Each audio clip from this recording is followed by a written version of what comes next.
Ang lapay ay isang uri ng gland na nasa likod ng tiyan o stomach organ malapit sa abdo. Ito ay gumagawa ng insulin, ilang uri ng hormone at maging ang mga pancreatic na sangkap. Kapag hindi naagapan ang pagkakaroon ng mga abnormal na mga cell sa bahaging ito ng katawan, maaari itong humantong sa cancer sa lapay. Mapipigilan din ng mga ito ang maayos na paggana ng lapay. Bago natin simulan ang video na ito, huwag kalimutan mag-subscribe sa aming channel para sa mga health and love advice at huwag kalimutan pindutin ang bell button para lagi maging updated sa aming mga bagong videos. May kahirapan ang pagdadiagnose sa cancer sa lapay. Palibhasa, ang mga sintomas nito ay hindi kaagad mapapansin hanggang sa mga huling stage nito.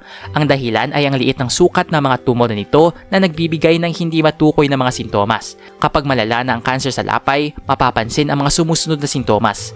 Malabis na pananakit sa itaas na bahagi ng tiyan, maaaring pagkakaroon ng sobrang dami ng insulin sa dugo, paninilaw ng balat at ng mga mata na kagaya ng idinudulot ng mga kondisyon sa atay, pagkukulay kayo manggi o pula ng ihi, pagkawala ng gana sa pagkain, pagkahilo at pagsusuka, malabis na pananamlay, hindi maipaliwanag na pagbagsak ng timbang, pagkakaroon ng taba sa mga dumi. Gaya ng naunang nabanggit, ang mga sintomas sa itaas ay may hawig sa mga sintomas ng ibang uri ng kondisyon.